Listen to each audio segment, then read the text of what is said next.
누가 2장 1절. 이때 가이사 아구스도가 영을 내려 천하로 다 호적하라 하였으니, 이 호적은 구레뇨가 수리와 총독되었을 때 첫 번 한 것이라. 모든 사람이 호적하러 각각 고향으로 돌아가니, 요셉도 다윗의 집 족속인 고로 갈릴리 나사렛 동네에서 유대를 향하여 베들레헴이라 하는 다윗의 동네로 그 정원한 마리아와 함께 호적하러 올라가니, 마리아가 이미 잉태되었더라. 거기 있을 그때에 해산할 날이 차서 맏아들을 낳아 강보로 싸서 구유에 뉘었으니, 이는 사관에 있을 곳이 없음이로라. 호적한다는 말에 대한 설명입니다. 지난주에 말씀드린 것처럼 2장 2절은 첫 번째 호적이 있었고, 2장 1절의 호적은 두 번째란 말은 없지만 첫 번이라는 그 단어와 연결된 단어가 두 번째가 있어요.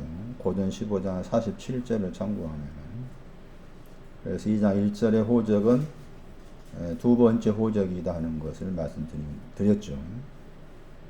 호적에 대한 말씀이 이제 히브리 12장 23절에 나왔고, 거기에는 이제 하늘 뜻 안에다가 호적하라 이렇게 말씀하신 거예요. 말씀드렸던 것처럼 호적하는 것이 없었다면은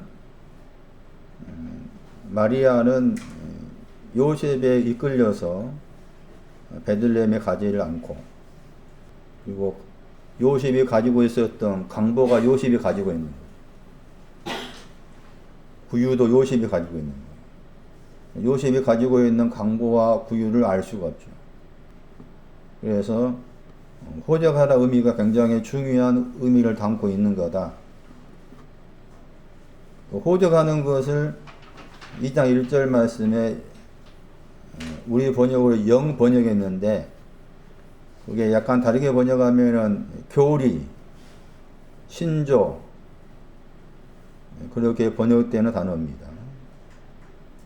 또 약간 더 다르게 번역하면은 독단적 견해, 그렇게 번역합니다. 이 도구마라는 헬라어의 영어가 도구마입니다. 그래서 지금 우리가 하고 있지 않지만 전에 예배 드릴 때 사도신경을 암송했잖아요. 그런 경우가 이 도구마입니다. 이 도구마는 어느 모임이든 다 가지고 있어요. 또 개인적으로도 가지고 있어요. 그런데 성경에 말하는 도구마는 호적에 대한 겁니다. 그러면 장로교회에서 도구마 그러면은 장로교회에서 예정론, 제가 제 기억에 맞는가 모르겠지만 한 번 구원받으면 영원한 구원이다. 그것도 아마 장로교 교리일 것 같아요. 그런 경우가 도구마입니다. 그러면 다 도구마 있을 거 아니요? 이 되시는가? 장로교 도구마. 그 장로교에서 주장하는 것도 일종의 장로교회니까 장로도 일종의 그들 도구마지. 그 장로 힘이 세잖아. 큰 교회 같은데 장로가 다 갈아치우잖아, 목사들은. 장로가 뭔지도 모르면서. 성결교회는 뭐가 도구마겠어? 성경. 순복음교회는 뭐가 도구마? 손난이. 뭐가 도구마야, 순복음교회? 순복음. 방언. 조용히 목사 순복음을 또 5가지가 말해. 침략에 뭐가 도구마겠어요? 침례. 다 그렇게. 하나님 교회는 뭐가 도구마? 저놈들. 어머니 하나님. 유월절. 이미 죽은 사람이 이름이 또 열받아. 안상홍이 그 사람이 하나님이야. 하나님 예수 그리스도 돼. 신천지. 도구마 있잖아? 14만 4천, 12지파, 장막성전. 여호와 중에 도구마란 뭐예요? 그렇지, 지상천국. 그런 표현들. 무슨 또 저기 침례교 대한예수교 장로회 저쪽 넘어갈 때 있었잖아. 구원, 제사, 박옥수 제사. 그게 도구마. 이용로 도구마는 뭐겠어요? 이용록에 도구마가 있다면.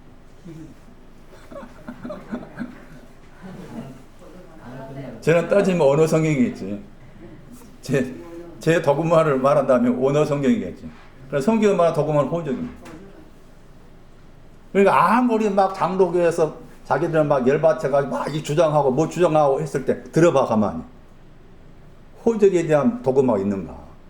응? 그러니까 도구마는 저 용어가 5번 나와. 예, 헬라 성경에, 신약에. 응? 그런데 지금 바울도 이 도구마를 썼어. 잠시 후 설명드리겠지만. 그냥 도구마라는 저 용어를 썼을 때 말씀드린 것처럼 호적하는 것이 도구마라 그 말이지. 나는 누가가 주장한 거잖아요. 나의 독단적 견해, 나의 도구마는 호적하는 거다. 그럼 얼마나 강한 메시지니까 그 말이죠. 호적하는 것이 얼마나 강한 메시지냐. 예? 침례가 도구마다. 침례 받아라. 뭐 방언해야 된다. 그걸 성경이 말하는 도구마가 아닌 거죠. 이 도구마 용어로 말한다면 이해되세요? 그러니까 어느 뭐 장로 교파에도 도구마가 있고 또 개인적으로 도구마가 있을 거 아니야? 개인적으로도. 여러분도 도구마를 가진다면 호적에 대한 도구마를 가져. 호적하는 것이 나의 독단적 견해다. 내 도구마다. 그것은 정답인 거죠. 예? 그러나 이것이 아닌 예수천당 도구마 아니요. 그래서 이게 말 도구마 아니잖아. 예? 그럼 얼마나 잘못된 도구마가 맞냐 그 말이죠. 삼위일체나 그 용어 도구마가 아니라 여기서 말하는 도구마가 아니잖아. 호적하는 것이 도구마다. 호적하는 것이 교리가 돼야 되고 독단적인 견해가 돼야 된다. 호적했느냐? 그것이 도구마가 돼야 된다. 다른 도구마를 들으면은 분별을 해라. 성경에 말한 도구마 용어를 썼을 때 성경에 말한 도구마는 호적하는 것이 도구마다. 그 다른 모임에서 도구마를 강조했을 때 그것은 성경에서 말한 도구마가 아닌 거지. 아무리 막 뭐 침례해야 된다. 뭐 침례교회처럼 물속에 들어가야 된다. 성경에 말한 도구마가 아니야. 아무리 100번 1000번 막 들어갔다 나왔다 하기는 안 돼. 도구마가 뭐라고 손나니? 호적하는 거. 호적이 몇 가지라고? 잠언 22장 20절. 거기도 호적입니다. 그게 호적의 내용. 잠언 20장 20절, 22장 20절. 기록하다 저 단어입니다. 기록하다 저 단어를 헬라어로 옮기면은 호적하다는 이 헬라어가 나옵니다. 72년 번역. 자, 내가 나옵니다. 기록한 사람이 납니다. 나. 이거 누구를 향해서 기록한다고 하면 너한테 합니다. 번역이 안 됐잖아요? 거기 나오잖아요? 너를 향해서, 너에게, 나라는 사람이 있습니다. 그 나라는 사람이, 너라는 사람이 있는데 그 너라는 사람에게 기록하는 거죠. 야, 이 나를 찾기가 어려워요. 이 나가 누군지. 얼핏 보면 요 하나님처럼 보이지만은, 그렇게 해석할 수 있겠지만은 정확하게 찾아가 보면은 이 기록하다 단어가 잠언 말씀에 3번 나옵니다. 잠언 3장 3절을 참고해야 돼. 먼저 내가 누군가 알아야 돼. 잠언 3장 3절을 찾아가 보세요. 내가 호적하겠다 그 말이잖아요. 너를 그러니까 너가 있는데 내가 너에게 호적해 줄게 그 말이죠. 그러니까 호적하는 것은 이 말씀에 의하면 내가 하는 것이 아니에요. 예? 내가 하는 것이 아니고 나가 있는데 그 나가 나에게 해주는 거지. 잠언 3장 3절에 새기다 저 단어죠. 카타브. 그리고 3장 1절을 봐야 됩니다. 아들한테 한 말입니다. 아들한테. 물론 겉으로 보면은 솔로몬의 아들이 이름이 뭐 르호보암인가 있는데 그 솔로몬이 자기 아들 르호보암한테 했다 이렇게 설명할 수 있겠지만 그것은 피상적인 것이고 속 내용을 알아야 되죠. 그러니까 아들한테 한 말입니다. 아들한테 한 말. 너 마음판에 새긴다고 했잖아요. 3장 3절에 새기라 했죠. 너가 너의 마음판에 새기라 한 거죠. 너가 새기다가 너야 너. 너가 아들이다. 아들 네 마음판에 새기라 하니까 본인이 새기라 그 말이지 이 말은. 이해되시는가요? 3장 3절은 아들 네가 네 마음판에다가 새겨라 한 거지. 아들 네가. 그건 잠언 22장은 아니다. 내가 너한테 새겨줄게 그 말이죠. 다시 잠언 22장 20절에서 호적을 하는 사람은 내가 호적해 준다 그 말이고 너한테. 너가 아들이라고 했잖아. 아들이 있는데 그 아들 너한테 내가 호적해 줄게 하는 것이 잠언 22장 20절인데 잠언 3장에는 네가 알아서 호적하라 그 말이다. 네가 알아서 호적해라 그런 말이다 그 말이지. 그러니까 어쨌든 잠언 22장 20절에서 너는 아들이라 그 말이지. 너는 아들이라. 아들인 사람이 호적하는 거야. 아들인 사람이 아들이라는 히브리 단어에는 건축하다 말이야. 동사가. 건축하고자 하는 사람. 내 마음 안에 하나님의 집을 건축하고자 하는 사람한테. 그 사람한테 호적하라 이 말인 거지. 그 사람한테 호적하라 한다. 그런데 거기에서 이제 잠언 22장 20절 말씀에서 내가 나오잖아요. 그 내가 이제 잠언 3장 1절 말씀에 나의 법이 나오죠. 나의 법 할 때 나가 있잖아. 그 다음에 나의 명령할 때 나가 있잖아. 이 나입니다. 나. 이 나가 아들한테 아재한테 기록한다. 호적해 줄게 그 말입니다. 그랬을 때 그 나의 법 할 때 나의 법은 어머니를 상징해. 어머니. 그 다음에 나의 명령은 아버지를 상징합니다. 명령이 아버지를 상징해. 잠언 6장 20절. 나의 법은 어머니를 상징해. 잠언 1장 8절. 그러니까 겉으로 보면 겉이 아니지. 어머니라는 법입니다. 법이 어머니라. 그 다음에 명령은 아버지라. 어머니라는 법하고 명령이란 아버지가 나라. 그 나가 마음 안에 집을 짓고자 하는 사람의 그 마음판에다가 호적해 준다 그 말입니다. 그러면서 호적의 내용이 나오죠. 한번 22장 20절. 번역된 거 보시면은 모략과 지식입니다. 모략과 지식을 기록하는 거죠. 그 호적하는 것은 호적이라는 그 단어 속에 쓰다 말이 있다고 했잖아요. 글 쓰다. 그걸 다르게 말 기록한다 말이잖아요. 그러니까 마음판에다가 쓰는 것을 말해. 호적하는 것은. 그런데 그 호적의 내용이 여기서는 모략과 지식인 거죠. 모략과 지식을 마음판에 기록하다. 히브리 12장에서는 하늘에 기록한다고 했잖아요. 그 하늘은 마음의 하늘인 거지. 마음의 하늘. 그래서 마음판에다가 모략과 지식을 기록하는 것이 여기 호적하는 내용이다. 호적하는 내용이다. 누가 2장의 호적은 뭐가 호적입니까? 누가 2장에서. 누가 2장에서 호적이 뭐예요? 기록해야 될 내용이 뭐냐고. 뭘 기록해야 돼? 2장 7절이야. 2장 7절이 호적의 내용이에요. 누가 2장 7절이. 누가 2장 7절이 호적의 내용이다. 누가 2장 7절. 그건 잠시 후에 설명드리기로 하고. 누가 2장 7절이 호적의 내용이고, 잠언에서는 서로 이렇게 내용이, 겉의 표현은 다르지만 내용이 같다고 생각하면 돼요. 그러니까 잠언 여기 22장 20절에서는 지식하고 모략을 기록한다는 거잖아. 지식과 모략으로 호적한다 말 기록한다. 지식과 모략을 기록한다고 했는데 그 지식과 모략을 기록할 때 아름다운 것이라고 했죠. 아름답다 더 단어가 숫자 3이라는 단어가 들어있어요. 그래서 약간 다르게 번역하면은 3배입니다. 3배. 3중. 그 뜻입니다. 3배로 3중으로 기록할게.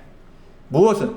3배가 뭔가 하면 지식, 모략을 3배로 기록할게 그 말입니다. 지식이나 모략을 3배로 기록할게. 내가 너의 마음 반에 기록해 줄게 그 말이죠.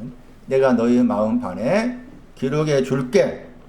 또다시 생각하셔야 돼요. 그러니까 누가 2장에서 호적하러 갔잖아요. 호적하러 갔을 때 요셉과 마리아가 호적하러 간 거잖아요. 그러면 요셉도 호적했어요. 마리아도 호적했어요. 누가 호적하러 간 거예요? 요셉 어떻게 됐어? 아, 어떻게 잘 알아 그렇게? 맞는 거야. 호적은 마리아가 하는 거야. 요셉은 다 됐어. 그 눈으로 봐야 돼. 요셉의 신앙 그 눈으로 봐야 돼. 이미 요셉은 강보 가지고 있지. 부유 가지고 있지. 이미 다 가지고 있어 요셉은. 요셉 호적할 필요가 없어. 그러니까 호적을 갔다 했을 때 마리아를 위해서 한 거야. 마리아를 호적시키러. 그러니까 요셉이 마리아를 호적시켜준 거지. 그렇잖아요?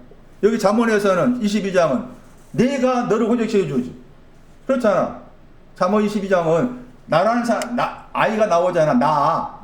나가 너 아들 너를 호적시켜주잖아. 그 원리나 요셉이 마리아를 호적시킨 거랑 원리는 같은 거지. 내용은 이제 여기서는 지금 뭐 지식이 나오고 모략이 나오는데 이 내용도 누가 2장 7절에 다 포함되어 있는 거야. 근데 그걸 3배로, 3배. 더 이상 나가지 못하게 3배로, 3중으로. 내용 보세요. 모략의 동사는 평화입니다, 평화. 잠언 12장 20절. 저 모략이라는 단어를 다르게 번역하면은 목적 번역된 단어지만은 상담이 돼. 상담하다. 영어 번역본이 대부분이 카운셀 번역입니다. 카운셀의 단어가 상담하다. 카운셀러, 상담자. 상담. 모략의 상담입니다. 평화가 있고 지혜가 있어요. 내용은. 그런데 이 아주 재밌는 게 이 모략이라는 단어를 쭉 따라가면은 여기 이사야 9장 5절에 이 아들이서 예수가 나옵니다.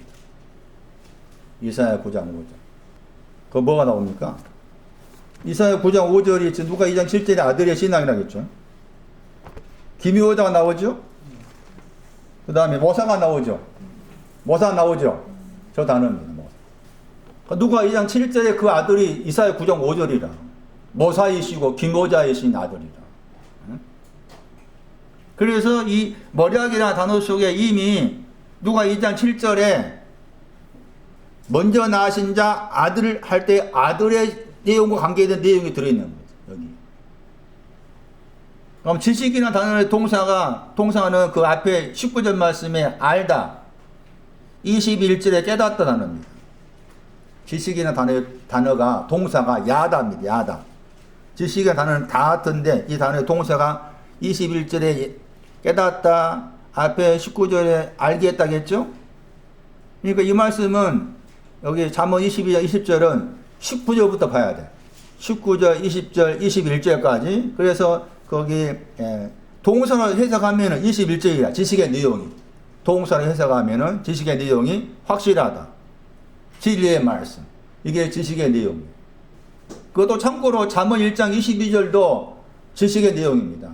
거기 잠언 1장 22절 보시면은 거기에는 부정으로 말했지만 그 부정을 다 떼버린 것이 여기 잠언 22장 20절에 호적에 기록할 지식입니다. 잠언 1장 22절 보세요. 미련한 자들은 지식을 미워한다겠죠? 그럼 미련한 자들이 지식을 미워하는데 미련한 자들이 미워하는 지식을 호적으로 쓸 수 없죠.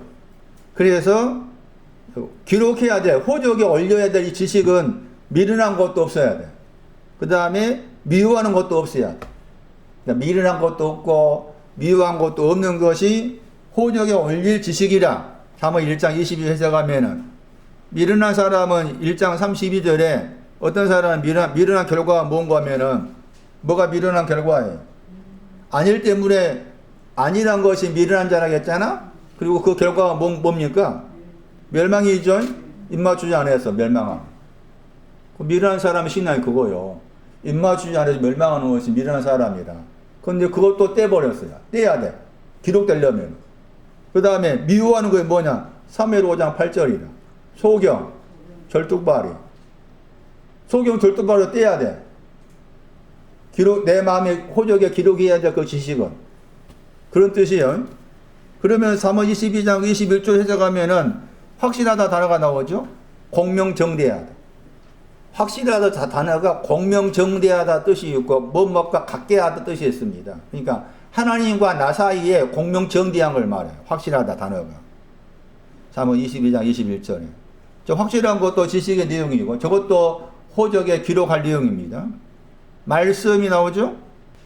말씀이나 저 단어의 동사는 말하다입니다. 말하다.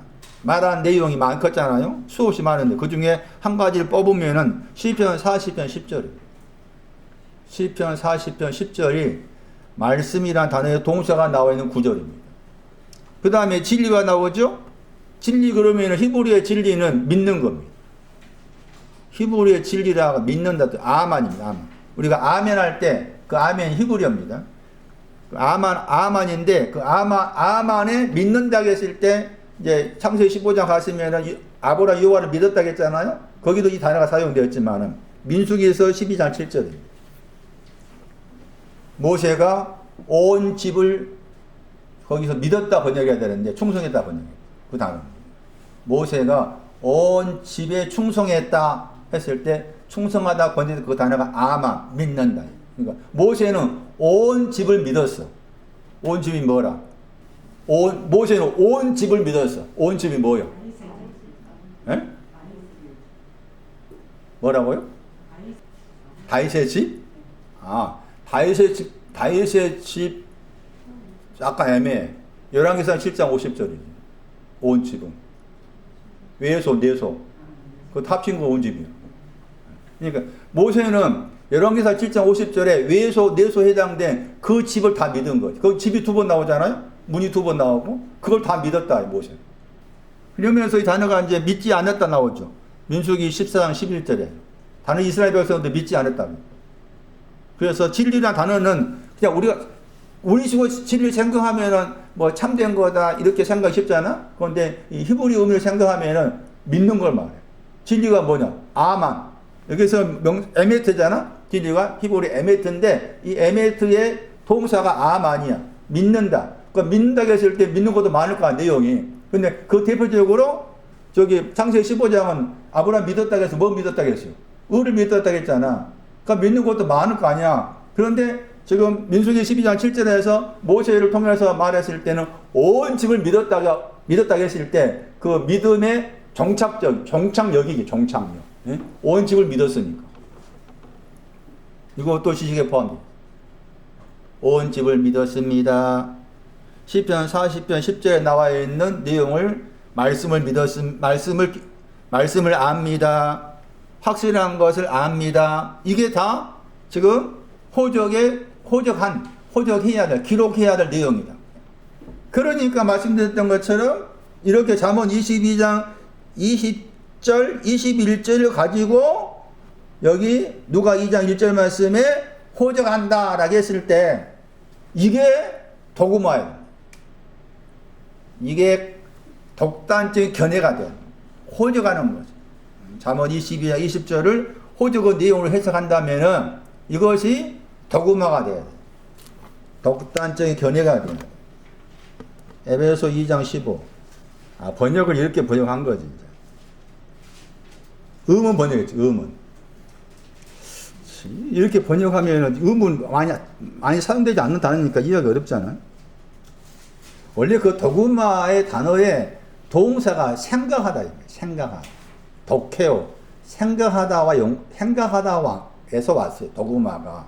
그러니까 생각하다인데 그 생각한 것이 딱 축약되어 있기 때문에 호적하는 거 축약되었기 때문에 독단적인 견해를 할 수가 있죠. 그래서 이제 번역한다면은 개인적인 이야기지만은 번역한다면 뭐 의견, 견해 그렇게도 번역을 해도 괜찮겠죠. 그런데 여기 지금 우리 번역으로는 음은 번역했죠? 복수잖아요? 찾았어요? 저게 이제 첫 번째 호적, 두 번째 호적이라고 합니다. 첫 번째 호적, 두 번째 호적이다 그 말이지. 그 첫 번째 호적이고 두 번째 호적 안에 있는데 거기에 또 계명의 율법이 있다겠죠. 첫 번째 호적하고 두 번째 호적 안에는 계명의 율법이 있는데 그 계명의 율법은 폐지되어야 될 거다 나와있죠. 폐지되어야 될 거다. 그랬을 때 그 첫 번째 호적하고 두 번째 호적에서 폐지되어야 될 계명의 율법은 사망을 말합니다. 사망. 디모데후서 1장 10절에 사망을 말해요. 그리고 어린아이. 그 계명의 율법이 어린아이고 사망입니다. 그런 어린아이, 사망, 이것도 다 지금 첫 번째, 두 번째 호적에 포함된 거죠. 그러니까 두 번째 호적 가면은 사망이 없어지고 그 말이죠. 두 번째 호적 가면은 어린아이가 없어지고 그런 의미라고 말이지. 그래서 여기 말씀에도 바울이 자기 서신에서 이 도구마라는 단어를 사용했고, 물론 골로새서 2장 14절 말씀에도 이 도구마를 사용했습니다. 그거 참고하지 말라고. 자, 다시 건너오세요. 호적하다 했을 때 방금 소개한 잠언 22장 20절을 기억하셔야 된다. 호적하는 것은 마음에 기록한 것이다. 누가 2장에서 호적은 마리아가 호적하는 것이고, 호적한 내용은 누가 2장 7절이다. 누가 2장 7절이 호적하는 기록해야 될 내용이다. 이미 요셉은 다 강보와 그 다음에 구유를 가진 사람으로서 그 영혼은 호적된 영혼이다. 마리아를 위해서, 호적하기 위해서 마리아를 인도한 것이다. 그래서 2장 5절 말씀에 호적하러 정원한 마리아와 함께 호적하러 왔다고 했잖아요.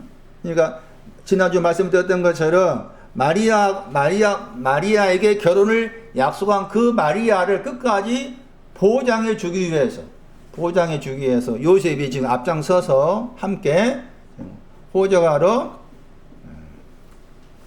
다윗 성 유다 일컫는 베들레헴 떡집으로 왔다.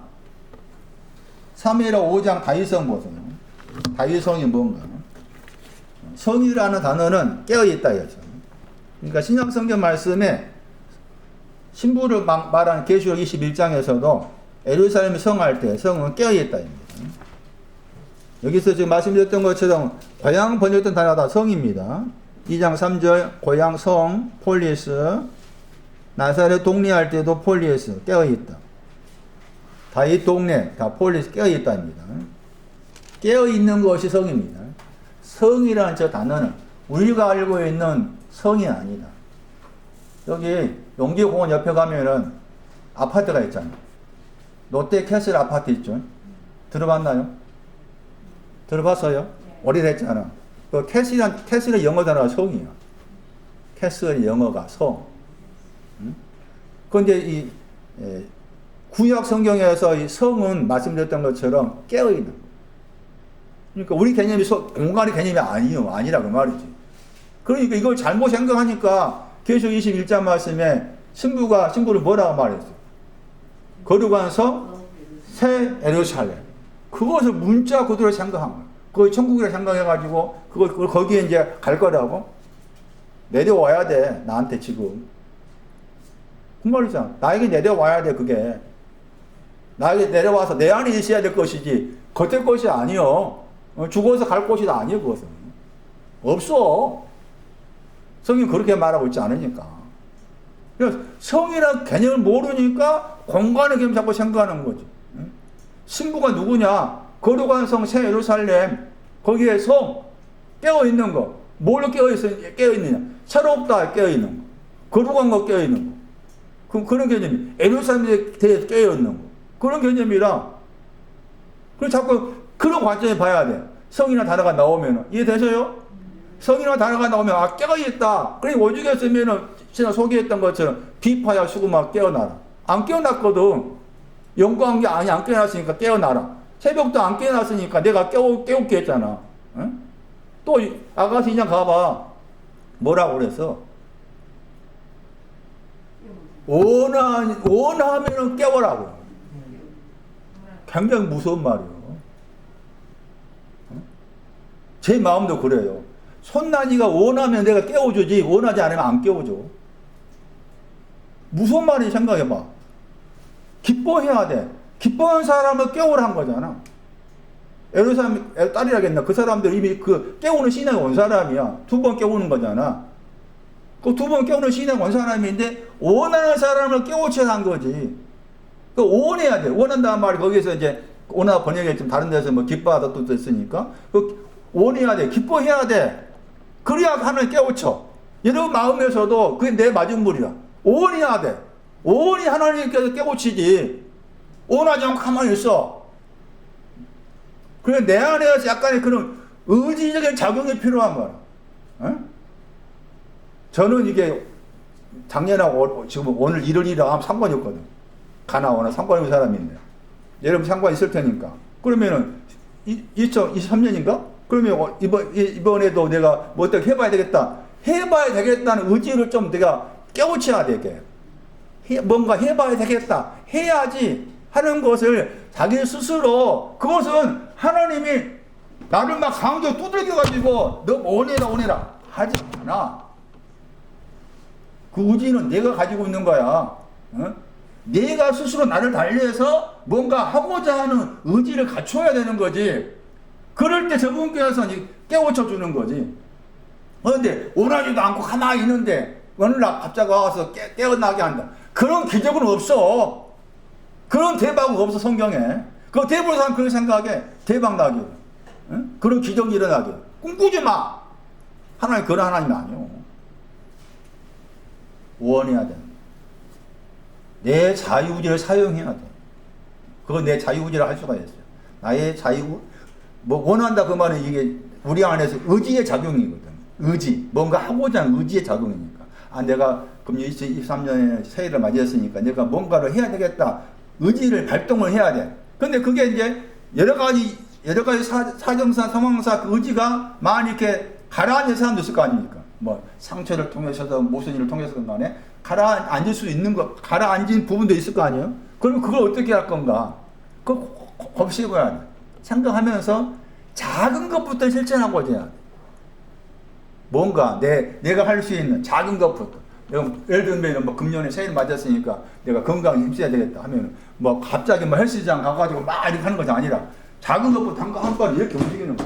저도 잘 안 하지만 저는 아직 관심 없이 안 하지만 그렇게 작은 것부터 내가 할 수 있는 최소한의 영역에서 내 의지를 발현을 해야 돼. 발현. 내가 할 수 있는 거 작은 거. 막 크게 하려면 이미 내 안에 그 의지, 뭔가 하고자 하는 의지가 가라앉아 있기 때문에 안 돼, 그게. 안 되니까 또 안 되니까 또 실패해서 또 넘어지거든. 그러지 말고. 작은 것부터 내가 할 수 있는 작은 것이 뭘까 생각해야 되겠지. 내가 일 상황에서 내가 할 수 있는 작은 일이 뭘까? 내가 할 수 있는 거. 남한테 특히 더 이상 상처받지 않고 내가 할 수 있는 거. 그래서 남도 곰곰이 생각하고 찾고자 해야 되겠잖아요? 그게 내 안에서 의지가 꿈틀거린 거지. 그런 의지가 좀 꿈틀거려야 저분께서 깨우치는 것이 오지. 그럼 나는 그냥 원하지도 않는데, 깨어나게 해주세요. 대박 나게 해주세요. 한들, 그게 안 돼. 설사 대박 났다 해도 그것은 하나님과 상관이 없어. 누가 2장 5절 말씀에 잉태라는 단어 속에 물결이 있었대요. 물결 안에 있다고 했잖아. 잉태라는 단어 속에 물결. 여기서 38장 11절입니다. 교만한 물결. 저 교만한 물결 때문에 강도가 필요합니다. 그래서 왜 누가 2장 5절 말씀에서 물결 아니란 용어가 사용되었는가, 물결의 용어가 사용되었는가라고 했을 때 그게 강보를 싸는 것과 관련되어 있습니다. 그렇게 연결돼야 됩니다. 잠시 후에 설명드리기로 하고 다시 돌아와서요. 2장 7절 봅니다. 누가 2장 7절. 마다들, 먼저 나신 자의 설명입니다. 먼저 나신 자와 관계된 구절이 이제 계시록 제가 소개했을 때 계시록 1장 5절인가 말씀에서 먼저 나신 자가 죽은 자로부터 먼저 나셨다고 했잖아요.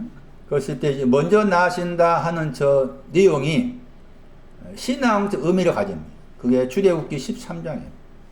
출애굽기 13장 13절 15절을 볼게요. 먼저 나신 자의 설명입니다. 먼저 나신 자의 의미가 뭐냐?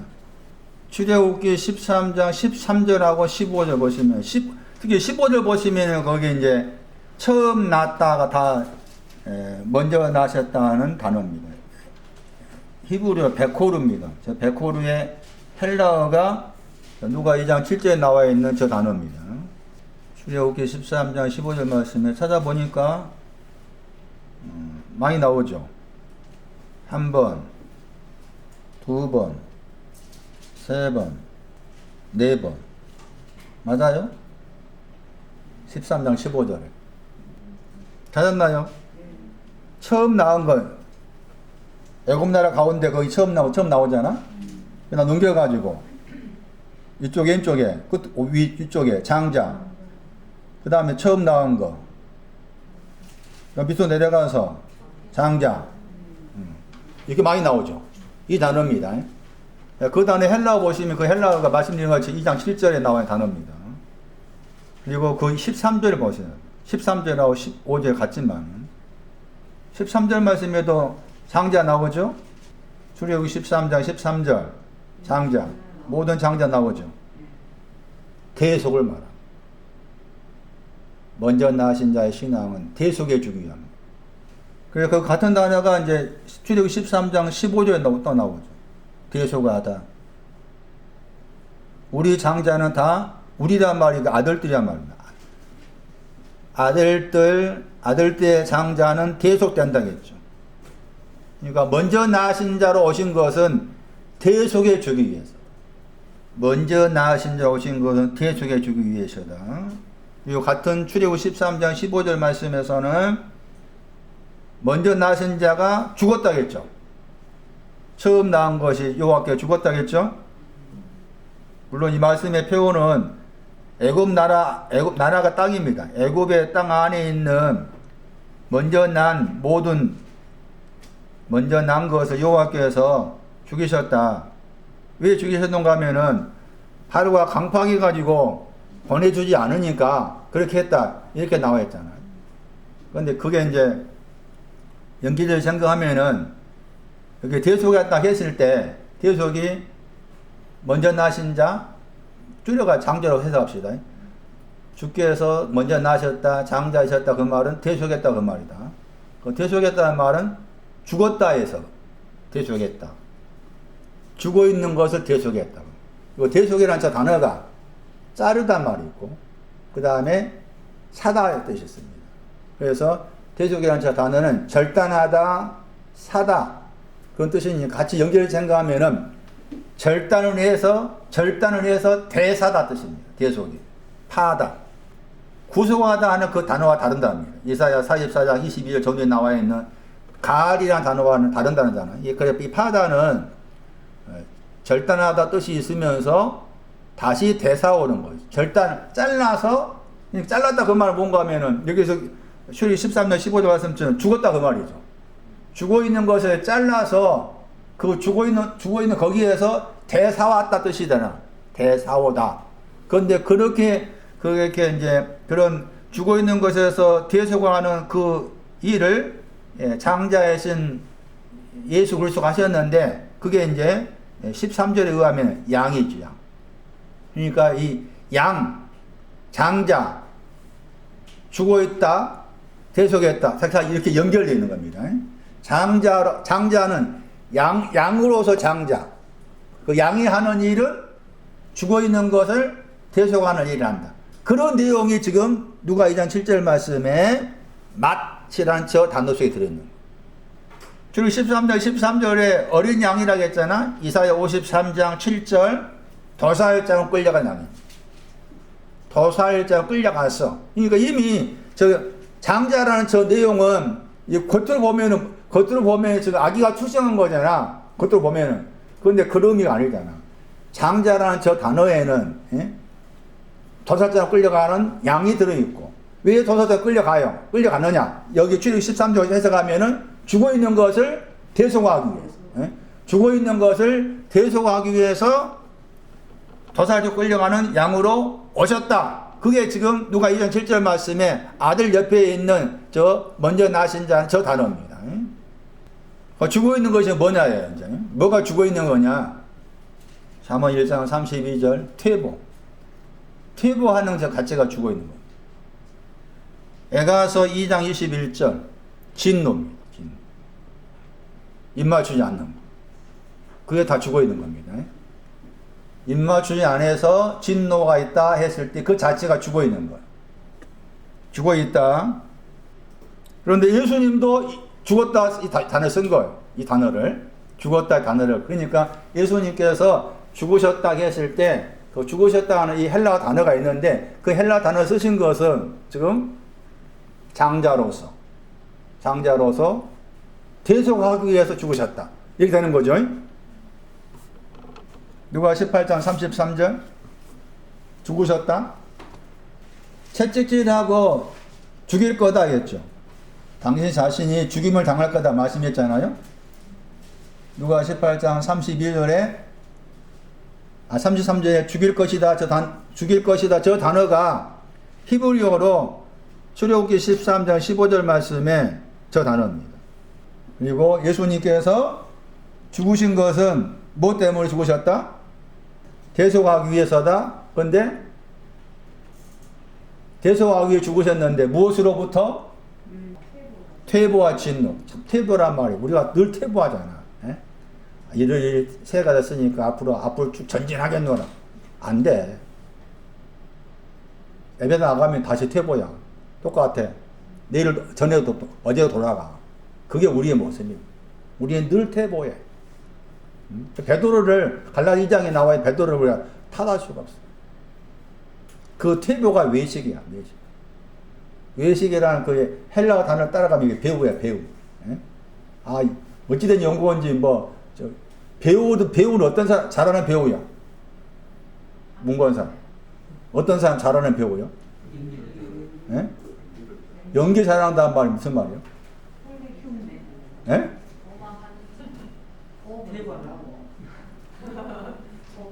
속이는 거다. 속이는 거예요. 연기 잘하는 것은 우리를 속여. 저는 그게 안 봅니다. 드라마 안 봐. 나를 속이고 있다 생각하니까 아예 안 봐. 영화도 안 봐. 전에는 그냥 조금 봤는데 지금 아예 안 봐. 속인다 생각, 속이는 것이거든. 그러니까 무슨 연기 대상 하잖아. 작년이잖아. 어제 같은 경우에 해가지고 상 주고 그러잖아. 얼마나 시청자를 잘 속인 사람. 무서운 말이야, 그 말이. 잘 속인 사람한테 상패 주고 돈 많이 주고. 잘 속일수록 돈 많이 벌어. 잘 속일수록. 우리는 안 돼. 하나님 앞에서. 그런데 우리도 속여.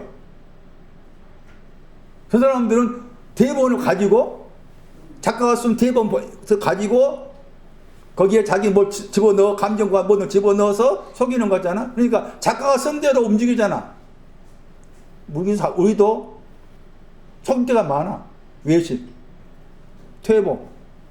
그래서 죽으심의 의미를 죽는다 단어가 이제 크게 이 단어가 있고 또 다른 단어가 있는데 이 단어의 의미로는 퇴보 때문에 죽으신. 그래서 혹시라도 2023년에도 뭔가 앞을 향해서 무엇이든 간에 전진하겠노라 했는데 얼마 못 가서 또 넘어졌네 작심 삼일이네 그럴 때마다 이런 나를 위해서 이 멍텅구리 퇴보를 잘하는 이런 나 외식을 잘하는 이런 나를 위해서 저분이 죽임 당하셨구나. 그렇게 연결을 지어야 돼. 퇴보할 때마다 마음이 퇴보하고 위축되고 그럴 때마다 이런 나 때문에 죽으셨다가 연결돼야 돼. 그러면 거기에서 내 마음을 거기에 집중할 때 힘이 생기기 시작하지. 힘이 생긴다고. 이런 나 때문에 누가 이런 나를 위해 죽겠어, 종거사. 누가 이런 나를 위해 죽겠냐고. 가장 가까운 사람 죽겠어? 친구가 죽겠어? 서영이가 죽겠냐고. 종거사 친구 서영이가 죽겠어, 종거사를 위해서? 없어, 안 돼.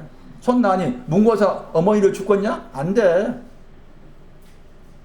안 돼. 나를 위해 죽을 사람 없어. 말로는 그렇다 하겠지만 안 돼. 저분은 죽으셨어. 그게 먼저 나신 자야. 먼저 나신다 설명드렸어요.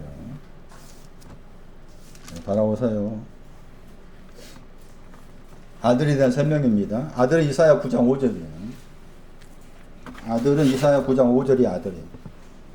강보로 쌓아서 구유에 누워 계신 아들. 방금 장자를 설명했으니까. 아들. 그 아들이 누구냐? 기묘자다. 놀랍다. 영어로 보면 원더풀 했잖아. 저 단어. 원더풀. 경이롭다. 경이롭다. 경이롭다. 강보로 쌓아서 구유 안에 누워 계신 분. 저분은 놀라우신 분이다. 모사하다. 상담해 주시는데 평화를 가지고 상담해 주신다. 전능하신 뭐라고 했어요? 전능하다 말 약간 다르게 보니 용감하다. 용감하신 하나님이다. 영존하시는 아버지다. 평강의 왕이다. 야, 어떻게 이사야가 이걸 썼을까? 에? 어떻게 이사야가 마치 누가 2장 7절을 들여다본 것처럼 썼을까? 에? 누가 2장 7절에 그 상황을 마치 들여다보면서 많은 사람, 대부분의 사람들은 그냥 문자로 생각해가지고 그렇게 생각하는데, 에? 아니다 한 거잖아.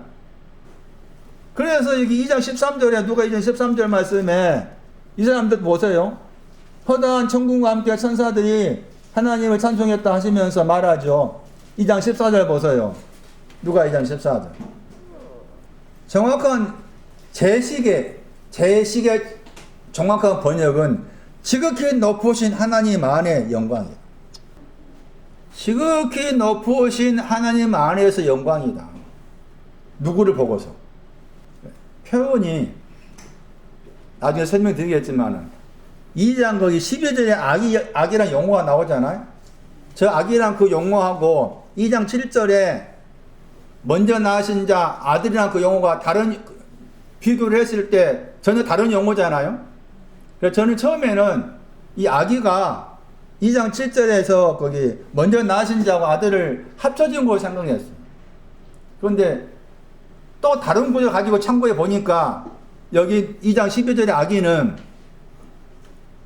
다른 내용이에요. 다른 내용.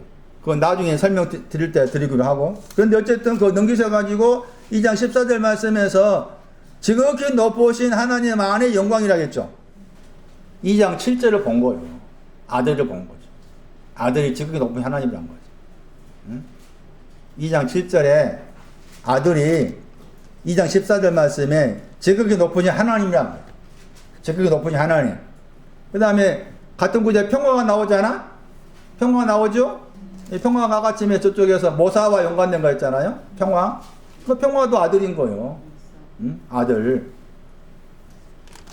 그러게 지금 2장 13절 말씀에서 허다한 천군의 천사들이 2장 7절을 볼 때에 지금 높으신 하나님으로 평화로 그렇게 보고 있다는 거죠.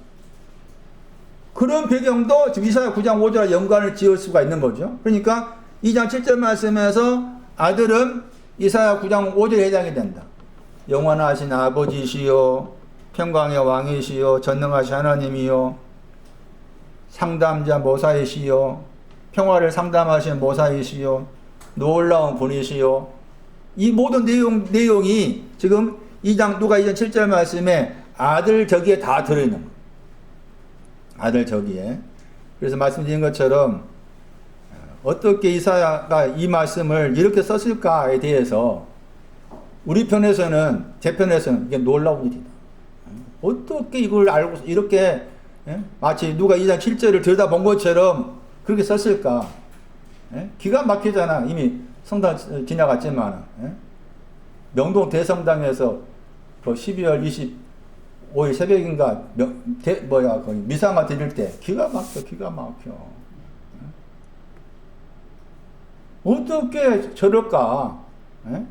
어떻게 그냥 그 모양도 마리아 모양하고 또 이렇게 아기 예수가 이렇게 되는 그 하나의 뭐라고 합니까? 석상인가 뭔가 그걸 만들어 놓고 거기에다 뭐 성수를 하면서 물 뿌리고 그러면서 뭐 경배합니다 하고 교황이 한 메시지 보세요. 성탄절 한 메시지 들어봐. 한번 읽어봐. 들어봐. 교황이 한 메시지가, 성탄절에 대한 메시지가 뭔지 돌아보게 해서 저는 아들이 뭐라고요? 한민아, 그걸 자꾸 기억해내야 됩니다. 놀라우시고 모사이시고 상담자이시고 전능하신 하나님이시고 영존하신 아버지라고 했잖아. 아버지. 아버지야. 평강의 왕이시고. 그 다음에 2장 7절 다시 보시면은 거기에 이제 나았다 하는 단어가 나오잖아요. 나았다가 틱토입니다. 저 단어를 썼을 때 2장 7절에서 나았다 하는 그 주체는 이제 마리아잖아요. 마리아가 나았다 했잖아요. 그러니까 나았다 하는 것을 역사적으로 딱 한 번으로 생각하기 쉽잖아요. 나았다와 관계해서 나았다 의미를 우리식으로 생각하니까 역사적으로 딱 한 번으로 생각하기 쉽고, 그 다음에 또 다르게 생각한다면은 나는 내가 먼저 낳으신 아들을 내가 낳아야 되느냐? 라고 했을 때 그건 약간 또 거리감 있는 거잖아요. 근데 그런 의미, 그렇게 생각하면 안 된다고. 저 단어가. 그 말 다시 나도 낳아야 된다 그 말이죠. 나도 채영의 마음 안에도 먼저 낳으신 아들을 낳아야 된다는 거죠. 강보가 있어야 되고 높여야 되고 그것이 다 내 안에 있어야 한다는 거죠. 그 이유가 이 틱토라는 단어가 다른 구조를 가니까 그 다른 구조에서 그렇게 설명한 거야. 나왔다가. 그러니까 말한 것처럼 한 번만 딱 있는 역사적 사건으로 생각 안 돼. 그럼 대부분의 성탄절 지키는 거 다 그거지. 어느 여기 단체든 간에 성탄절 지킨다고 했을 때 역사적 사건으로 지킨 거잖아. 예? 거의 뭐 12월 25일이 됐든 뭐 1월 며칠이 됐든 간에 역사적 한 사건으로 2000 몇 년이 있었던 거에서 다시 여기 끄집어가지고 여기서 지키는 거잖아요. 나는 나오려 하지 않아. 응? 나는 나오려고 생각하지 않고 그냥 지킨다고 생각을 해. 지키면 된다고 생각해. 틀렸어. 그래서 히브리 6장 7절 중요한 거예요. 히브리 6장 7절도 누가 이전 7절하고 같다고 봐야 돼. 채소를 내다 할 때 내가 낳았다. 틱토. 채소를 낳았다 했잖아요. 그러니까 채소를 낳는 것이 이 채소가 먼저 낳으신 아들인 거지. 채소가 먼저 낳으신 아들이 되는 거예요. 히브리 6장 7절이에요. 또 설명이 필요합니다. 이 설명은 이제 신명기에서 11장으로 설명해야 되는데, 잠시 후에 설명드리기로 하고, 대충 설명드리면은, 그 채소를 낳았죠? 그 낳은 채소가 합당하다겠죠? 합당한 단어가 어디 나왔었습니까? 누가 그냥 62에 나왔죠? 하나님 나라에 합당하다. 그러니까 채소를 낳은 것이 곧 하나님 나라에 합당한 거예요. 그러니까 채소를 낳은 것이 곧 그게 하나님 나라라. 누가 2장 거기 7절 말씀에서 누웠다 했을 때도 하나님 나라거든. 그러면서 그 채소는 가시하고 엉겅퀴 없애는 거예요. 6장 8절에. 가시하고 엉겅퀴가 다 없어졌어. 버림당한 거 없애는 거야. 저주 없애고. 6장 8절에. 그 다음에 불사람이 나오죠? 그걸 다 정리한 것이 이게 채소입니다. 채소. 이건 이 말씀, 물자의 말씀이 아니에요. 채소가, 그 다음에 채소는 또 복입니다. 같은 절에. 복. 복이 나오죠? 이게 채소가 복이라. 복. 그 다음에 6장 7절에 왜냐하면 했죠? 왜냐하면 다른 건 나오죠? 그것이 바로 이제 6장 6절을 설명한 거예요. 6장 6절 말씀에는 회개안을 새롭게 할 수 없다겠죠? 타락하면은. 왜 그렇게 타락하게 되었는가? 그것을 설명하기 위해서 6장 7절에 나왔다 볼 수가 있겠고, 그 다음에 또 채소가 6장 1절 말씀에 완전함. 채소가 6장 1절 말씀에 완전한 나간다 했잖아? 완전함이다. 연결적으로 생각하셔야 돼. 6장 7절은 최소한 6장, 가까이 6장 1절부터 있지만은 이 6장 1절의 배경이 멀리서는 5장 12절부터 쭉 봐야 됩니다. 히브리서 5장 12절부터 쭉 보고 내려와야 되는 거예요. 그래서 여기 채소라는 저 단어가 문자적 채소가 아니고 상징성이 있다. 가시와 엉겅퀴를 정리했다. 버림당한 거 정리했다. 저주 정리했다. 불사름 정리했다. 그래서 채소가 꼭 복이다 했을 때 이 채소와 관계된 신앙이 먼저 나신 자 아들을 담고 있는 것이 채소의 신앙이다. 그렇게 설명할 수가 있기 때문에 틱도라는 저 단어가 나왔다고 했을 때 역사적인 한 사건으로만 나오면 안 된다. 지금은 내 안에서 채소로 나와져야 되고 그 채소는 아들을 가지고 있는 내용으로서 채소다. 그렇게 설명을 드릴 수가 있는 거예요. 자, 그 다음에 강보를 보세요. 이제. 강보에 대해서는 이제 몇 번 설명을 했습니다. 욥기 38장 9절이었어요. 욥기 38장 9절. 욥기 38장 9절은 앞에 욥기 거기 38장 8절부터 봐야 됩니다. 8절. 욥기 38장 8절, 9절, 10절, 11절까지 그렇게 한 어떤 문장으로 생각하셔야 됩니다. 욥기 38장 9절 말씀이 나오게 된 배경이 8절 말씀과 관계에 나와 있고 그 다음에 8절 말씀과 연관해서 거기 12절 말씀도 11절까지 그렇게 살펴야 되는 거예요. 자, 먼저 배경을 알아야만이 이 강보가 어떤 내용이고 어떤 역할을 하고 있는지를 이해할 수가 있는 거예요. 8절 보시면은 바다가 나옵니다. 바다. 그 바다는 무엇으로 막을 수 있는가 하면은 문으로 막습니다. 바다는. 지금 이 말씀, 욥기 38장은 1절에 의하면은 여호와께서 욥한테 하신 말씀입니다. 여호와께서 욥에게 하신 말씀이에요. 물어본 겁니다. 바닷물이 태에서 나와서 넘쳐났다고 했죠. 바닷물이 있는데 그 바다가 태에서 나와가지고 넘쳐 흘렀다. 그런데 넘쳐 흐르는 그 바다를 문으로 막을 수가 있는데, 잘 들어야 돼. 문으로 막을 수가 있는데 누가 그렇게 하냐 그 말이죠. 무엇을 막는다고요? 바다를 문이 바다를 막는 일을 해. 그런데 누가 그렇게 문을 가져가지고서 바다가 왔을 때 문으로 그 바다를 막을 수 있는 사람이 누구겠느냐? 그렇게 여호와한테 물어본 거라. 자, 바다가 뭐예요? 이사야 57장 20절 악인을 말합니다. 악인을 막는 데에서는 문이 필요합니다. 문이 악인을 막아낸단 말이에요.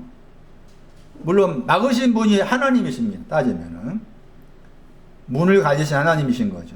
그럼 바다가 이제 이사야 57장 20절에 의하면은 바다를 악인으로 딱 묘사를 했어. 그러니까 바다의 상징은 악인이라. 그런데 그 바다의 상징이 악인인데 그 바다에는 무엇도 있는가 하면 6장 3절에 머리도 있죠. 여기 9장 8절에는 번역을 하면 물결이 있어. 그리고 여기 38장 11절 말씀에서는 교만한 물결도 있죠. 다 이게 지금 바다에 들어가 있는 거예요. 바다가 악인인데 그 악인이나 그 바다 안에는 모래도 있고, 그러면은 모래 위에 집을 짓는다 했잖아요. 마태 7장에 모래 위에 집을 짓는 것이 결국 모래 위에 집을 짓는 것 자체가 그 모래가 악인이잖아. 그러니까 모래 위에 집을 지어서 무너졌잖아. 그 자체가 악인을 짓고 있어요. 그렇다고 말이죠. 그래서 말씀드린 것처럼 바다라고 했을 때 바다 전체를 악인으로 묘사했고, 그 다음에 새 보조가 들어갔을 때 거기에 모래가 있고 물결이 있는데, 지금 9장 8절에 물결 다른 단어라. 대부분 물결 그러면은 38장 11절에 저 단어입니다. 갈릴리와 관계된 단어. 수치가 굴러갔다 사용됐던 단어가 많이 사용된 물결이라는 단어고, 9장 8절의 물결은 많이 사용되지 않는 단어입니다. 그런데 거기에 바다와 관계해서 물결을 말했습니다. 그러니까 악인이 지금 바다인데, 바다라는 악인에는 모래도 있고 물결도 있고, 물결 두 가지라겠죠. 그 물결이 있다. 그런 것들을 막는 게 뭔가 하면 문이 있어야 막는 거예요. 문이 그걸 다 막아줘. 악인의 모든 것을 문이 다 막아준다. 했는데 막을 자가 누구냐? 그래서 9절 말씀에서 막는다고 했을 때 욥기 3장 23절에 하나님 막는다 나와 있습니다. 그러면서 9절 말씀에 내가 그랬죠. 내가 여호와입니다. 여호와가 구름으로 의복을 만든다겠죠. 찾았어요? 욥기 38장 9절 말씀에 구름으로 의복을 만들다. 그 다음에 같은 구절에 흑암으로 강보라겠죠. 흑암으로 강보를 만들다. 그리고 나서 10절 보시면은 개한이란 말 나오죠. 개한, 한계, 범이란 말. 한계를 정했다. 한계를 정했어요. 무엇으로? 빗장이 나오죠. 빗장. 빗장하고 문이 나오죠. 다시 돌아가셔가지고 10절 말씀에 빗장이 나오고 문이 나오잖아. 그 문 앞에 8절 말씀에 문이었죠. 그러니까 8절 말씀의 문은 악인이 가지고 있는 모든 것을 다 막을 수 있는 문이죠. 그런데 거기 이제 10절 말씀에 문이 나왔죠. 그런데 그 문이 나왔는데 그 문 바로 앞에 빗장이 나왔죠. 빗장이 나오잖아. 그런 말은 뭔가 하면은 이 문으로 가려면 빗장이 먼저야. 빗장이 있은 다음에 문으로 가는 거라. 그래서 저 빗장이 9절 말씀에 구름으로 의복 만든 거예요. 빗장이 구름으로 의복 만든 것이고, 그리고 빗장을 했을 때 이 빗장과 관계된 단어가 철입니다. 철. 그 철이 없어진 거 말이에요. 빗장은 철이 있었는 철이 없어져서 무엇으로? 구름을 가지고 의복으로 만들었을 때 거기에 철이 없어진 거예요. 그래서 빗장이 된 거고, 그 다음에 문은 흑암을 강보로 만든 것이 문이라. 흑암을 강보로 만드는 것이 문이 되는 거예요. 10절에 빗장과 문이 그렇게 9절 말씀 연관이 되는 겁니다. 그러면은 다시 돌아가지고 8절에서 악인을 막는 게 문이라고 했잖아요. 그러면 그 악인을 만약에 문이라고 했을 때 이 문은 강보가 문이라고 했잖아. 그러니까 악인을 막는데 문이 악인을 막는다. 그런데 강보라는 그 신앙도 문과 관계된다. 왜 강보라는 신앙이 문과 관계돼요? 왜 강보가 문이요? 그러니까 누가 이자 말씀에 강보로 쌌다고 했을 때 그게 지금 여기 욥기 38조 말하면 뭐로 싼 거요? 흑암이 있는데 흑암이 강보로 만들어진 거고, 만들어진 거고, 그 다음에 강보가 뭐냐라고 했는가 하면 강보가 문이라고 했잖아. 강보와 문. 그러니까 누가 이자 말씀에 강보로 쌌다 할 때 강보가 문이라 그 말이지. 문으로 쌌다 그런 뜻이 된다 그 말이지. 그러면 왜 그걸 해석하는가 하면은 9절 말씀에 만들다 단어 나오죠. 만들다 단어 나오잖아. 그 다음 10절 말씀에 베풀다 나오죠. 10절에 베풀다 나오죠. 같은 단어예요. 같은 단어이기 때문에 9절하고 10절이 연결되었다 그 말이지. 이해되십니까? 같은 단어 썼으니까 9절 말씀을 다시 풀어놓은 게 10절이다. 그래서 10절의 빗장은 구름이 의복으로 만들어진 의복을 말하고, 그 다음에 흑암을 가지고 강보 만드는데 강보가 11절 말씀에 문이라는 거지. 문.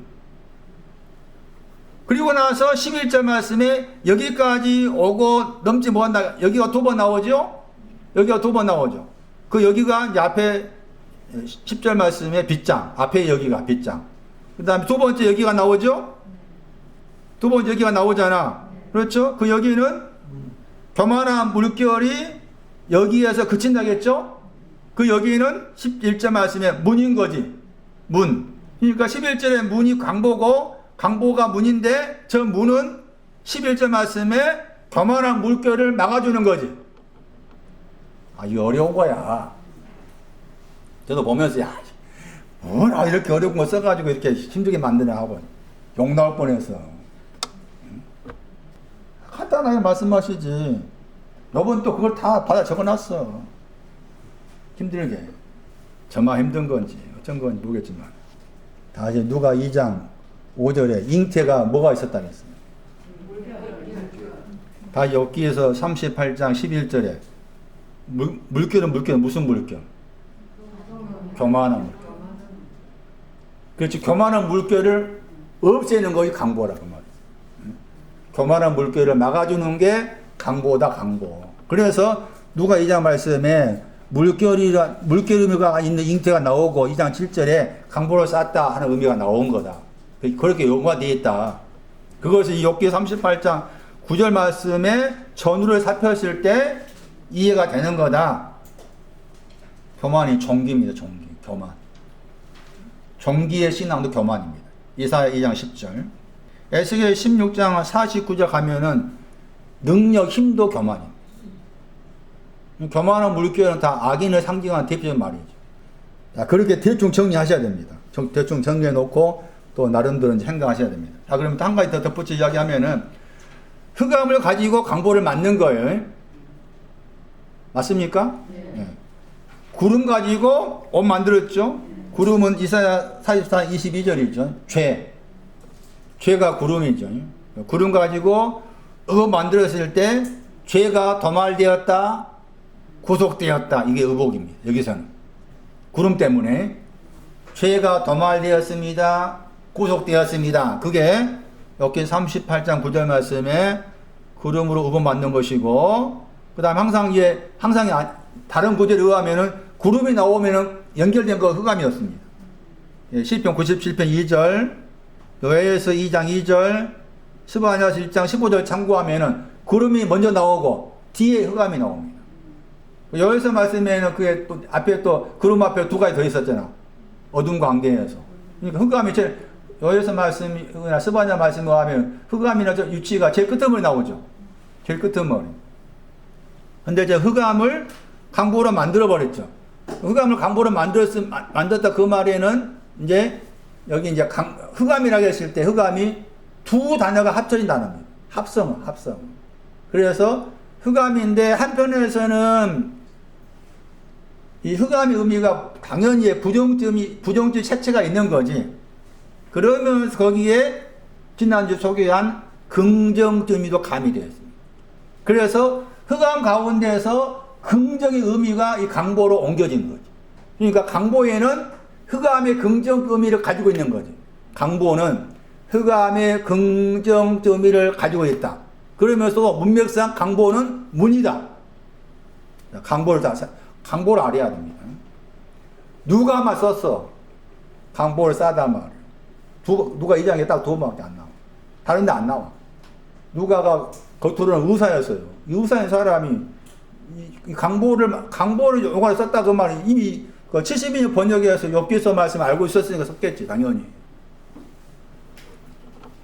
마태도 안 나오잖아, 강보란 표현이. 다시 되풀이 이야기 하시면, 말씀드리면, 흑암에는 부정적인 것으로서 어둠 가운데서 제일 끝머리에 해당된 내용이 있다. 그런데 거기에는 또 긍정 요소가 들어있는데, 그 긍정 요소가 강보를 만든 거지. 그러니까 강보라는 개념에는 흑암의 긍정 요소가 들어있고, 문이 또 있고, 이게 다 강보라는 의미다. 강보라는 의미다. 거기에서 말씀드린 것처럼 두 단어가 합쳤다고 했죠. 하나는 이사야 5장 30절 찾아보세요. 흑암에 대한 내용. 말씀 보면은 부정 속에서 긍정이 많이 나올 때가 있습니다. 우리 번역으로는 구름에 가리워졌다 단어입니다. 빛은 구름에 가리워져서 어둡다. 이사야 5장 30절 말씀. 우리 번역으로 구름에 가려졌다. 아리프라는 단어입니다. 자, 아리프라는 단어가 욥기 38장 9절 말씀에 흑암이라는 전 단어가 들어있습니다. 그리고 또 다른 단어는 욥기서 23장 17절입니다. 두 단어가 합쳐진 것이 흑암입니다. 욥기서 23장 17절 얼굴을 가리우게 한다고 했습니다. 욥기 23장 17절의 흑암은 얼굴을 가리우게 만듭니다. 얼굴의 신앙이 누워였습니다. 얼굴을 본다는 것은 고전 13말씀의 완전한 신앙이고, 얼굴을 본다 그 말은 하나님 하나됨 말하죠. 따지면은. 그런데 흑암이 얼굴을 가리운다. 여기서 이제 부정이지만은 흑암의 역할이 얼굴을 가리우는 역할을 합니다. 그래서 이 흑암 나오죠? 이 단어입니다. 오페. 이 단어 더하기 아까 이사야 5장 30절에 저 단어가 합쳐진 두 단어가 합쳐진 단어가 여기 거기 38장에 흑암의 단어다. 그래서 거기에서 이제 긍정이 뭔가 하면은 이사야 5장 30절에 저 단어입니다. 이사야 5장 30절은 딱 한 번 나온 단어입니다. 그건 저 단어에 긍정이 있습니다. 그게 지난주 설명드린 이슬이 내리다. 내리다임. 이슬이 내리다 뜻이 내리다. 지난주에 신명기 33장 28절이었죠. 이슬이 내리다. 오늘 설명드린 구절은 신명기 32장 2절입니다. 비가 내리다. 이게 강보에 들어있습니다. 비가 내립니다. 이슬이 내립니다. 그 내리다의 단어가 강보에 들어있다. 내리다를 가지고 강보를 만든 거지. 비가 내리는 것으로 강보를 만들었다. 이슬을 내리는 것으로서 강보를 만들었다. 강보가 그런 의미예요. 신명기 32장 보시면은 비가 내리는 것을 신명기 32장 2절 보시면 내리다 하는 단어가 아라푸죠. 저 단어가 들어요. 저 단어가 흑암이라는 단어에 흑암의 단어가 부정적인 의미가 색채가 강하지만 거기에 약간의 긍정의 의미로서 아라푸라는 저 단어가 들어있는데 내리다 단어입니다. 내리다. 영어 보시면은 내리다 영어 단어가 드랍이죠. 드랍. 어디서 들어봤어요? 손난. 커피. 드럽 커피 하던. 그 단어가 떨어지다요. 드랍. 떨어지다. 내리다. 그 드럽 커피 마실 때 뭐 생각이야? 손난. 강보 생각해야지. 강보를 생각해. 강보. 드럽 커피 마실 때마다 강보. 얼마나 좋아 이 세상이. 다 그림자 보여줬잖아. 우리는 알고 마셔서 모르고 마셨어. 그렇지. 이제 알고 마셔야 돼. 아, 드랍이 이슬을 내리는 것도 이슬을 내리다 같아요. 이슬을 내리다, 비 내리다, 강보다. 드랍 커피 저는 마셔본 적이 없지만 그건 내리는 비가 교훈이라겠죠. 내리는 비가 교훈이. 비 보세요. 히브리 6장 7절. 아까 전에 채소를 낳는다고 했잖아.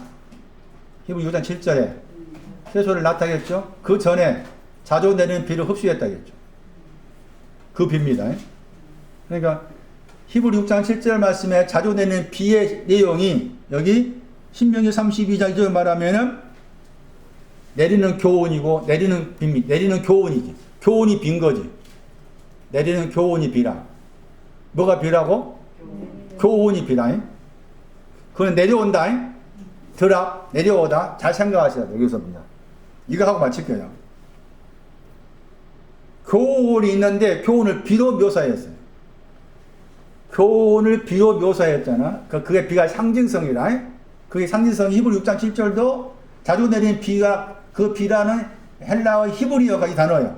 그러니까 거기 히브리 6장 7절 말씀에 비가 내려왔다고 했을 때 교훈이 내려왔다 그 말이에요. 교훈이란 비가 내려왔다. 여기 번역을 교훈 번역했죠? 교훈이 내려왔다. 강보에는 뭐가 있다? 교훈이란 비가 내린다.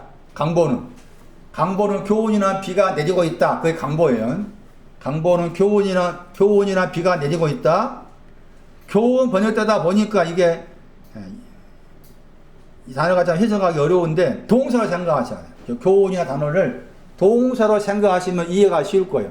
동사로 해석하면 저 단어가 영접하다, 붙잡다, 데리고 가다 그럴 때 사용됩니다. 그래서 거기에서 이제 많은데 그런데 동사와 관계된 내용이 많을 거 아닙니까? 그 가운데서 이 내리는 비와 연관해 강보와 연관된 구절로 생각한다면은 창세기 5장 24절. 그러니까 창세기 5장 24절이 지금 강보에 들어있는 거지. 내리는 비에. 창세기 5장 24절 말씀이 강보에 들어있는 거예요. 내리는 비를 동사로 해석하면은 창세기 5장 24절 말씀이 되는 거예요. 창세기 5장 24절 말씀은 에녹에 대해 설명하면서 나온 말씀이에요. 에녹이 하나님과 함께 동행했다겠죠. 동행했단 말이 걸어가고 있다. 산책하다. 영어로 워킹. 그러면서 그 다음 나오면 그리고 우리 번역은 세상에 있지 않다고 했잖아요. 세상에 말이 없어요. 그리고 그는 없다. 그냥 없다야. 하나님과 걸어가고 있는데 누가? 에녹이 걸어가고 있는데 에녹은 없다. 그 없다 그러면은 무엇이 없다가 나와야 되잖아요. 그런데 여기는 그 말이 안 나와 있죠. 여기 그 말이 안 나와 있잖아요. 무엇이 없다가 했을 때 무엇이 안 나와 있어. 그러니까 이제 없다를 또 추적해서 무엇을 찾아내야 되는 거죠. 그러면 거기에서 데려가다 저단합니다. 데려가다 저단합니다. 저 단어가 교훈이라는 단어의 동사입니다. 그러니까 교훈이란 비가 내리고 있습니다. 그게 강보에 있다고 했잖아요. 그랬을 때 그것을 창세기 5장 24절로 해석하면은 하나님께 에녹을 데려가셨습니다. 하나님께서 에녹을 데려가셨습니다. 그게 강보에 들어있는 거다. 그런데 하나님께서 에녹을 데려갔다고 했을 때, 데려가셨기 때문에 그랬죠. 그리고 그 앞에 말씀에서 없다란 말이 뭔가 하면은, 없다라는 내용이 안 나와 있잖아? 그러면 없습니다 해놓고서 없는 이유를 설명한 거예요. 하나님께서 데려간 사람은 그 말입니다. 데려가면 영접한. 하나님께서 영접한 사람은 없습니다. 이해되세요? 하나님께서 한민아를 영접했으면 한민아에게는 없습니다. 그거 무엇이 없어요? 그렇게 생각해야 되잖아요. 그런데 무엇이라는 내용이 안 나와. 그러니까 이제 이 없다는 단어를 다시 추적해가지고 살펴가야 되는데 많이 나올 거 아니에요? 그 가운데 이제 한 군데를 제가 뽑았는데 그게 출애굽기 3장 2절. 출애굽기 3장 2절 말씀이 또 강보와 관계됩니다. 출애굽기 3장 2절. 우리 번역으로 아니하다 저 단어입니다. 아니하다 저 단어가 없다라는 단어죠. 하나님께서 에녹을 영접했습니다. 하나님이 여러분 각자를 영접하시면은 나는 없습니다 그 뜻이에요. 나는 없습니다 했을 때 창세기 5장은 없습니다 내용이 안 나와있다. 그런데 출애굽기 3장 2절을 보니까 없습니다 내용이 나온 거지. 없습니다 내용이 나와요. 그 내용이 뭔가 하면은 떨기나무가 나옵니다. 그리고 같은 구절 말씀에서 불하고 불꽃이 나옵니다. 불하고 불꽃은 다릅니다.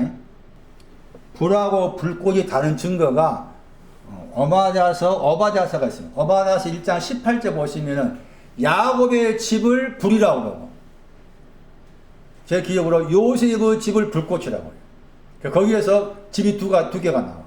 야곱의 집하고 요셉의 집하고. 맞나 확인해 볼까요? 어바댜서 불하고 불꽃의 차이가 있는 거죠. 그 차이를 설명한 구절이죠. 맞네, 요셉. 야곱의 족속의 집입니다. 야곱의 집은 불이라겠죠. 어바댜서 1785쪽이 야곱의 집은 족속의 집이라겠죠. 야곱의 집이 뭐라겠어요? 불이라겠죠. 요셉의 집은 불꽃이라겠죠. 여기 이제 창세기 3장 2절 말씀에 불꽃이라는 단어가 약간 다르죠. 단어가 약간 다르죠. 그런데 같은 걸로 보면 유사어로 보면 돼. 그래서 불하고 불꽃이라는 말이 신약 성경 말씀에 나오죠. 불하고 불꽃으로 사역한다. 사역자들 그 말. 사역자를 언급할 때 이 불과 불꽃이 언급한 구절이 있습니다. 히브리 1장 7절. 계시록 1장 14절 말씀에서는 주님의 인자의 눈을 가리켰을 때 불과 불꽃으로 말합니다. 사록 1장 8절. 불과 불꽃. 근데 그 불과 불꽃이 떨기나무가 있는데 불과 불꽃이 떨기나무한테 왔어요. 그러니까 불만 와도 떨기나무가 탈 거 아니에요? 그렇죠? 타잖아. 이번에 그 방턴을 보세요. 타버리잖아 그냥. 응? 불만 와도 탈 텐데 더하기 불꽃이 있으니까 당연히 타겠지. 근데 거기 이제 불이 붙었다고 했잖아? 불꽃을 빼놓고 불이 붙었잖아요? 그런데 그 떨기나무가 안 타는 거지. 불이 붙었는데 떨기나무가 안 타. 아, 방금 터널에 갔는데 우연히 간 거잖아. 거기 보면 지나간 사람들. 그 갔는데 그냥 거기서 모녀가 또 돌아가셨더라고. 모녀가. 기가 막히지 않니? 그런데 또 거기 방턴 사건 보면 뒤로 후진해가지고 또 탈출해서 나온 사람도 있지만 그렇게 이제 못한 사람들 중에 5명인가 돌아가셨다 하는데 불이 떡이나무에 붙었으면은 그 불이 떡이나무를 태워야 되잖아. 여기서 사라지다 단어가 이제 원래는 먹는다 뜻이에요. 먹어. 그러니까 불꽃을 먹어야 되는데 불이 불꽃을 안 먹는다는 거지. 예? 불이 불꽃을 다 빼버리고 불이 붙었는데 불이 타지를 않는 거예요. 그게 아까 창세기 5장 말씀에 하나님께서 엔녹을 영접을 했어. 영접하시니까 없어. 뭐가 없느냐? 불과 불꽃이 와도 태우지 않는다 거지. 예? 불과 불꽃이 와도 나를 안 태워. 그게 강보에 있다고 말이야. 불과 불꽃이 와도 태울 수 없어. 왜 그럴까? 이게 지금 굉장한 사건이에요. 그래서 3절 말씀에 모세가 돌아가서 이 큰 광경을 볼 것이다 했죠. 큰 광경. 큰 광경이 뭐예요? 불이 붙었는데 타지 않는 거잖아요? 그게 광경할 때 광경도 얼굴에 또 드러나는데 그래서 떨긴나무 타지 않았다겠죠, 여기에. 3절에도. 떨긴나무 타지 않았어. 그러니까 떨긴나무가 타지 않는 거, 그것이 교훈과 관계된 내리는 비다. 내리는 비는 하나님께서 영접했기 때문에 떨기나무가 탈 수 없다. 떨기나무가 탈 수 없다. 여기에서 떨기나무는 모세예요. 여기서 떨기나무는 모세고 또 다른 곳에 가면은 요셉이라. 그럼 왜 떨기나무가 타지 않느냐? 떨기나무가 타지 않느냐 했을 때 신명기 33장 16절에 답이 나와. 신명기 33장 16절에 의하면은 요셉을 축복하는 말씀 가운데서 떨기나무를 언급하면서 떨기나무 가운데 뭐가 있다겠는가 하면은 우리 번역으로 은혜가 있다고 했어. 그 은혜가 다른 데서는 열납. 나촌. 하나님께서 한자로 해석하면 기쁘게 받으셨다. 그러니까 여기 에녹을 하나님이 데려갔다 했던 거기 연락이죠. 하나님께서 에녹을 데려가셨습니다. 영접했습니다. 연락하셨습니다. 연락했기 때문에 불과 불꽃이 와도 나를 결코 태울 수 없습니다. 이게 뭐라고? 이게 강보야. 이게 강보라고. 이게 강보.